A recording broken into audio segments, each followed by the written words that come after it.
Olá pessoal, tudo bem com vocês? Estamos começando mais uma aula de Introdução à Informática. Aqui é o professor Marcel e na aula de hoje a gente vai falar de sistemas computacionais.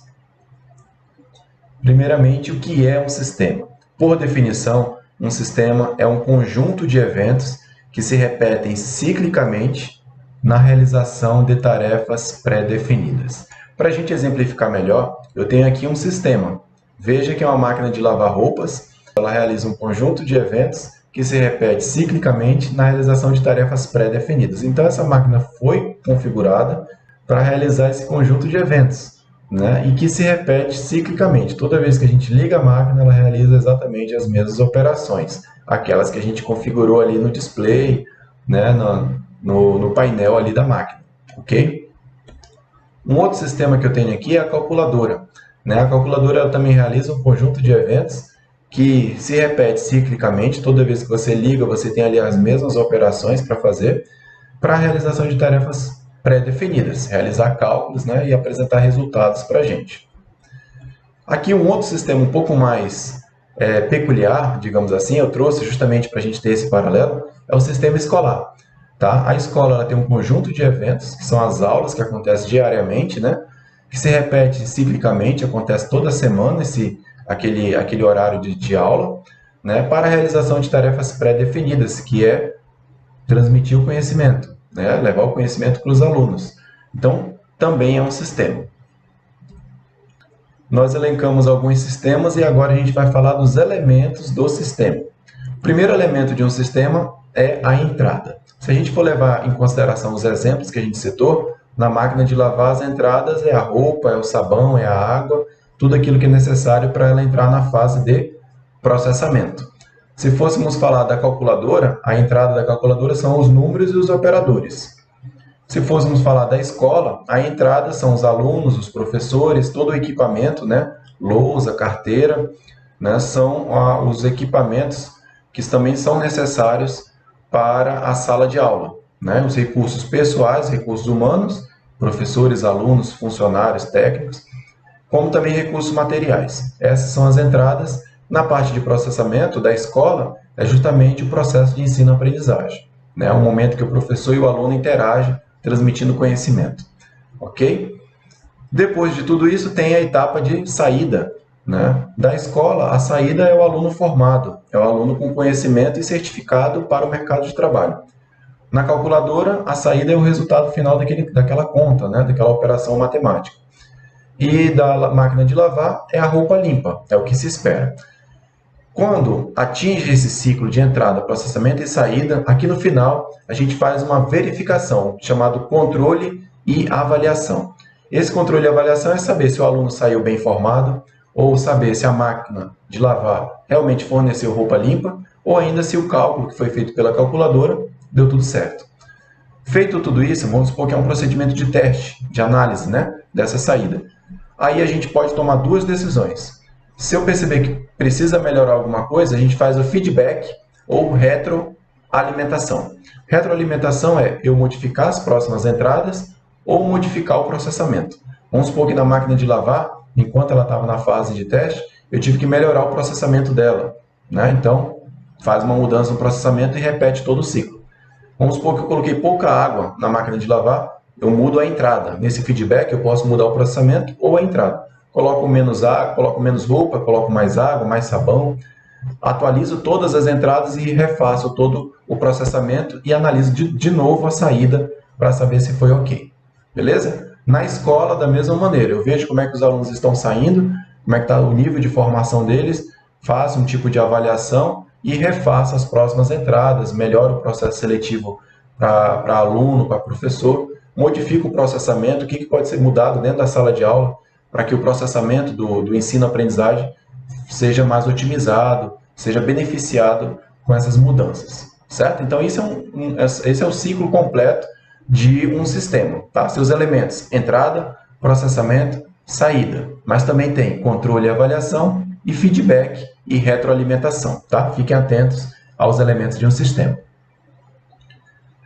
Agora trazendo para o contexto do sistema, só que agora computacional, tá? Então, o computador ele é uma máquina, né, que ele é programada, né, pelo ser humano para receber dados de entrada. Então, a entrada do computador são dados, como a gente já falou na aula passada, que o computador ele converte dados em informação. Então, o computador recebe dados de entrada, né, faz todo o processamento, faz várias operações para transformar esses dados em informação. A informação é o que vai ser gerado na saída do sistema computacional.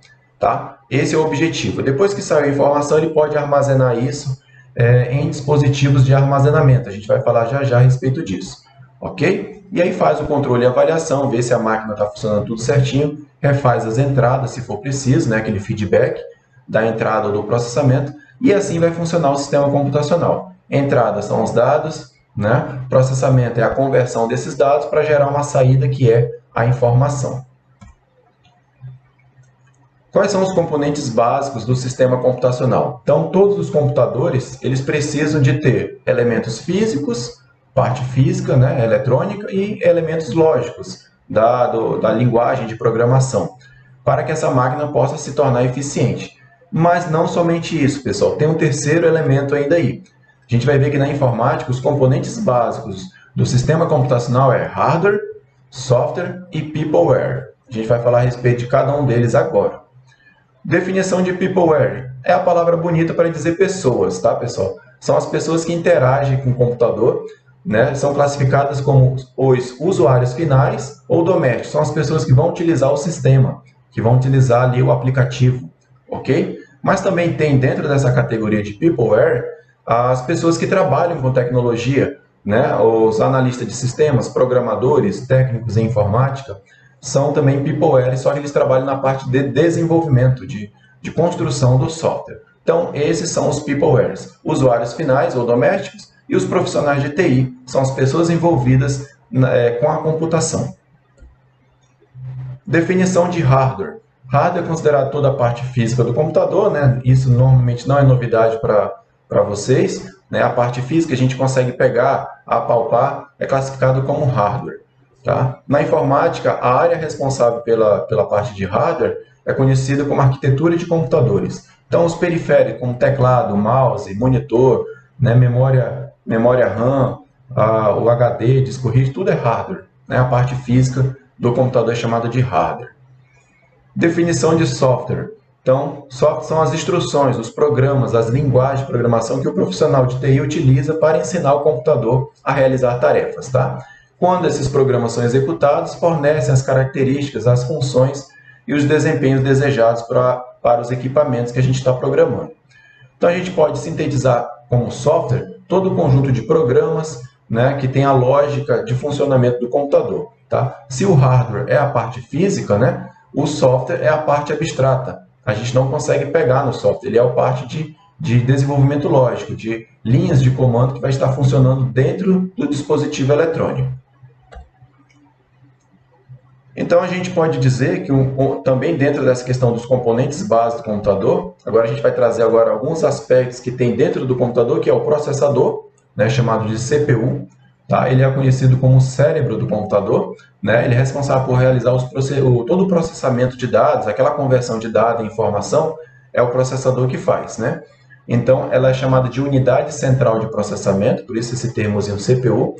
E o computador não irá funcionar de forma alguma se não tiver um CPU, né, dentro do seu gabinete, ali na sua placa-mãe. Né? E aqui a gente tem alguns exemplos de processadores, né? Os mais conhecidos são da família Intel, né? Aqui a gente tem a família Core i3, i5, i7, o mais recente Core i9. Tá? Então, são processadores que fazem com que a máquina seja funcional. Ok?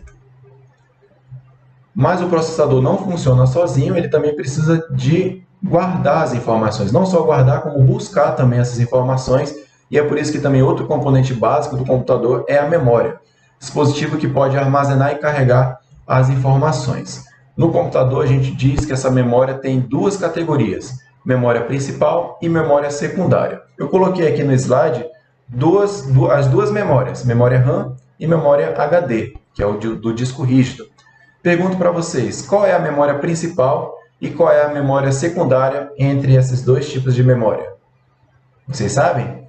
Então, vamos responder agora. Pensem aí um pouquinho. Vamos responder agora, então.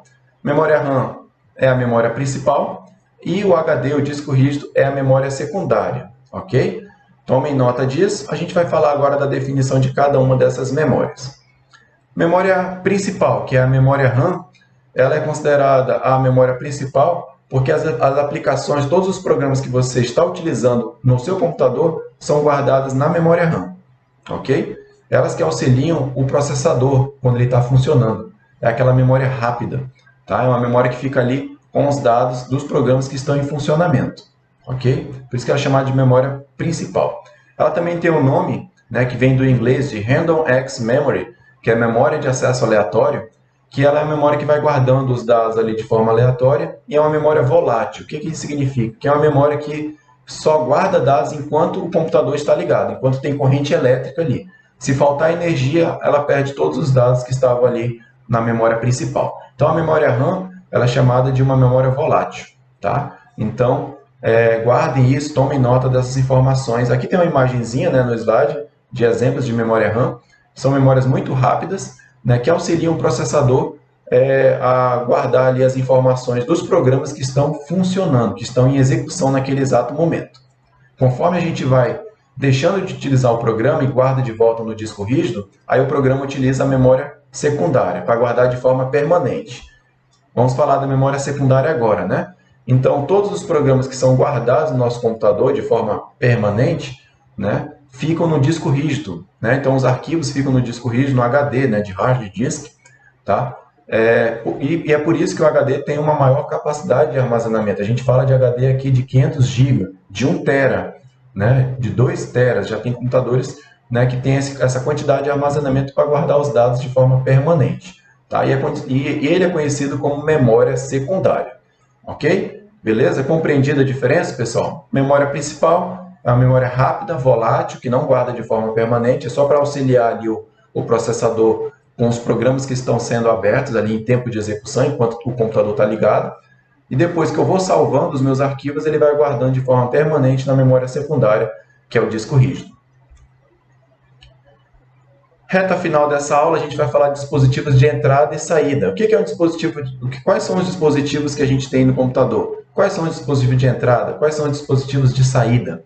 Né? Então, o dispositivo permite a interação do computador com as pessoas. Né? Então, por isso eles recebem esse nome, dispositivo de entrada ou dispositivo de saída. Primeiramente, vamos falar do dispositivo de entrada. Né? São os dispositivos que recebem os dados do usuário para o computador. Esse é o fluxo. Os dados vêm do usuário para o computador. E aí o exemplo que a gente tem é do teclado, né? Afinal de contas, o usuário vai digitar no teclado e os dados vão entrar no computador. Temos o mouse, também que a gente clica com o mouse, a gente está mandando informação para o computador. O microfone, né, também é um tipo de dispositivo de entrada, que ele captura nossa voz e manda para o computador, dentre outros dispositivos, né, joystick, uma webcam, como vocês estão vendo aí, né, são dispositivos de entrada. Tá? Então, eles recebem esse nome justamente porque manda os dados do usuário para o computador. Dispositivo de saída, como o próprio nome já diz, né, envia os dados do computador para o usuário através desses dispositivos. E aí a gente tem aqui o monitor, né, temos a impressora comum mesmo, aquela que o computador manda a impressão para ela fazer, né, no papel. Fone de ouvido, também manda a música do computador para o fone de ouvido, dentre outros, né, caixa de som, um retroprojetor, o data show, tá? São exemplos de dispositivos de saída, ok, pessoal? E também tem dispositivos que acumulam as duas funções, que são tanto dispositivo de entrada como dispositivo de saída. Tá? Então, como o nome diz, acumula as duas funções e a gente tem aqui como exemplo um monitor touchscreen, né? Temos pendrive, impressora, né? Temos essa impressora Atentem, que ela é uma impressora multifuncional. Tá? Então, todos esses dispositivos que pularam aí na tela para vocês, pendrive, um roteador de internet, né? Que recebe e manda dados, é um dispositivo de entrada e saída. Uma câmera que você conecta no seu dispositivo, no seu notebook, o computador, ele manda e recebe informações. Um tablet, né, também, quando conectado ao dispositivo, ele também pode enviar e receber.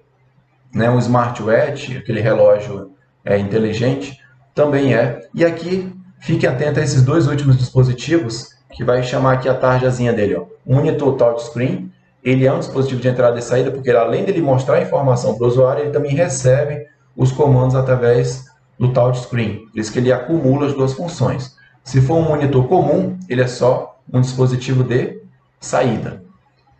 E também a impressora, se ela for multifuncional, né, ou seja, ela digitaliza também, ela manda as informações do computador e imprime, então ela acumula as duas funções de dispositivo de entrada e saída, tá bom?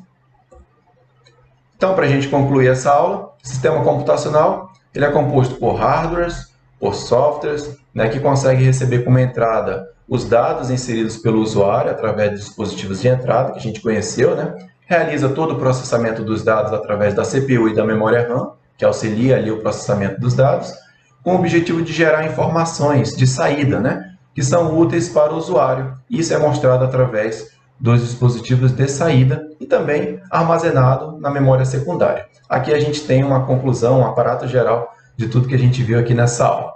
Beleza? Antes de finalizar, lembrem, acesse o material da disciplina e bons estudos. Até a próxima!